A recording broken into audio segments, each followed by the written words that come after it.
প্রিয় দর্শক, আজকে আমরা দেখব কিভাবে চাকরির আবেদনের জন্য কিংবা যে কোনো অনলাইনে ফর্ম পূরণ করার জন্য আমাদের যে 300x300 ফটো সাইজটি লাগে সেই ফটোটি আমরা কিভাবে তৈরি করব এবং 300x80 এই সিগনেচারের একটি সাইজ লাগে, সেই সিগনেচার এবং সেই ছবি আমরা কিভাবে তৈরি করব ফটোশপের মাধ্যমে, সেই ভিডিওটি আজকে আমরা করতে যাচ্ছি। আশা রাখি আপনাদের এই ভিডিওটি উপকারে আসবে। ভিডিওটি শুরু করার আগে আপনাদের কাছে ছোট্ট একটি রিকোয়েস্ট, যারা আমার এই চ্যানেলটিকে এখন পর্যন্ত সাবস্ক্রাইব করেননি তারা দয়া করে সাবস্ক্রাইব করে দেবেন এবং যারা করেছেন তাদেরকে ধন্যবাদ। চলুন ভিডিওটি শুরু করা যাক। যেই ছবিটি 300x300 তৈরি করব 300x300 পিক্সেলের, সেই ছবিটিকে প্রথমে আমরা ফটোশপে নিয়ে নেব। ছবিটি নেওয়ার জন্য প্রথমে আমাদের ফাইল অপশানে যেতে হবে। ফাইল অপশানে যাওয়ার পর ওপেনে গিয়ে আমরা যে ফোল্ডারটিতে রেখেছি সেখান থেকে ছবিটি আমরা নিয়ে নিচ্ছি। এই ছবিটি আমরা রিসার্চ করব, সেই ছবিটি আমরা এখান থেকে নিয়ে নিলাম। এই ছবিটি আরেকভাবে আমরা নিতে পারি, সেটা হচ্ছে এখানে ডাবল ক্লিক করলেও আমরা এই ছবির এই জায়গায় আসতে পারবো। তারপরে ছবিটিতে ডাবল ক্লিক করব, ছবিটি একটু বড় করে নিলাম। এখন আমাদের কাজ হচ্ছে যে এই ছবিটি একটা পাসপোর্ট সাইজের ছবি, এই ছবিটিকে 300x300 পিক্সেলের একটি ছবি তৈরি করতে হবে। ছবিটি আপনারা দেখে বুঝতে পারছেন যে ছবিটির দৈর্ঘ্য প্রস্থ এক নয়, তো মোটামুটিভাবে আমরা এটি একটু আগের থেকে দৈর্ঘ্য প্রস্থটা করে নিই। সেটি করার জন্য আপনাদের এই টুলটিতে যেতে হবে, রেক্টঅ্যাঙ্গুলার মার্কিউ টুল বলে এটাকে, রেক্টঅ্যাঙ্গুলার মার্কিউ টুল। এই টুলটিতে আমরা ক্লিক করব। ক্লিক করার পর এইভাবে ড্র্যাগ করে আমরা মোটামুটিভাবে এটাকে একটু স্কোয়ার টাইপের করে নেব। এইভাবে এই মার্কটা করে নেওয়ার পর এখন আমরা চলে যাব ইমেজ অপশানে। ইমেজ অপশানে যাওয়ার পর এখান থেকে এই যে নিচের দিকে দেখতে পাচ্ছেন ক্রপ, এই ক্রপ অপশানে আমরা ক্লিক করে দেব। ছবিটি মোটামুটি দেখতে পাচ্ছেন 4 কোণার মতো হয়েছে। এখন আমরা আবার চলে যাব ইমেজ সাইজে। ইমেজ সাইজে যাওয়ার পর এখানে দেবো 300 পিক্সেল, এখানেও দেবো 300 পিক্সেল।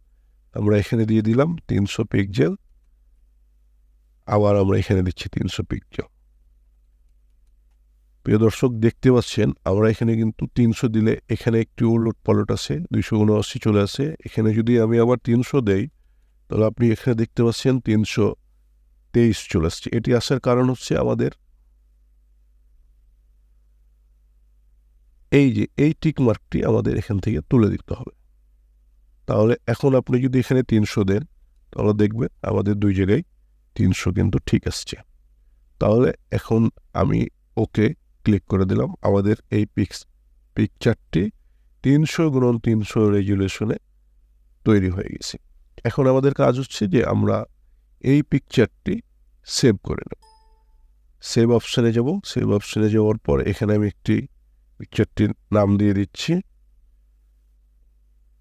আমি একটা নাম লিখে দিলাম পিক,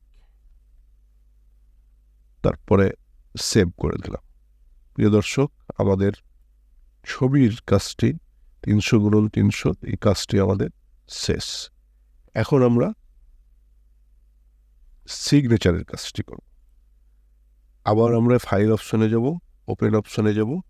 এখান থেকে আমরা যে জায়গাতে সিগনেচারটি রেখেছি সেই সিগনেচারটি আবার নিয়ে নিচ্ছি।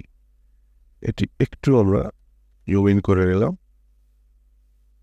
যদি আপনাদের প্রয়োজন মনে হয় যে আমরা এই সিগনেচারটির একটু ব্রাইটনেস কন্ট্রাস্ট বাড়িয়ে নেব, সেই ক্ষেত্রে ইমেজ অপশানে যাবেন, অ্যাডজাস্টমেন্টে যাবেন, ব্রাইটনেস কন্ট্রাস্ট এখানে ক্লিক করবেন। কন্ট্রাস্ট একটু আমি বাড়িয়ে নিচ্ছি, একটু বাড়িয়ে নিলাম। ব্রাইটনেসটি যদি চান আপনি একটু বাড়িয়ে নিতে পারেন। পরে ওকে অপশানে ক্লিক করবেন। আবার আমরা এই রেক্ট্যাঙ্গুলার মার্কিউ টুলে গিয়ে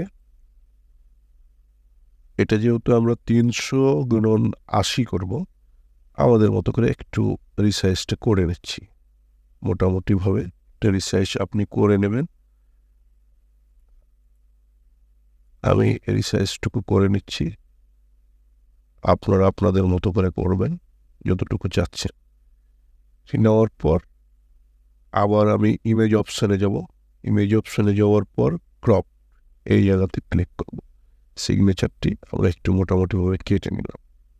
এখন আবার আমরা চলে যাচ্ছি ইমেজ অপশানে। ইমেজ অপশানে যাওয়ার পর ইমেজ সাইজ এই জায়গায় আবার ক্লিক করলাম। এখন আমরা এটা নিব কত? 300 × 80। এখানে আমরা দিয়ে দিচ্ছি 300। এখানে আমরা দিব 80। ওকে, আমাদের সিগনেচারটি 300 × 80 হয়ে গেছে। এখন আমি এই সিগনেচারটি সেভ করে নিচ্ছি। সেভ অ্যাজ, এখানে জেপিজি ফরম্যাটটা থাকবে। যদি অন্য কোনো ফরম্যাট আছে আপনারা জেপিজি ফরম্যাট করে নেবেন। এখানে একটা নাম দিয়ে দিচ্ছি সাইন। আমি সিগনেচারটি এখানে সেভ করে নিলাম। প্রিয় দর্শক, এভাবেই খুব সহজ পদ্ধতিতে আপনারা যে কোনো চাকরির আবেদনের ক্ষেত্রে কিংবা অনলাইনে কোনো ফর্ম পূরণের ক্ষেত্রে 300 × 300 রেজুলেশনের ছবি এবং 300 × 80 রেজুলেশনের সিগনেচার আপনারা ফটোশপের মাধ্যমে তৈরি করতে পারবেন। আশা রাখি ভিডিওটি আপনাদের উপকারে আসবে। ভিডিওটি দেখার জন্য ধন্যবাদ। লাইক, কমেন্ট, শেয়ার করে পাশে থাকবেন। আসসালামু আলাইকুম।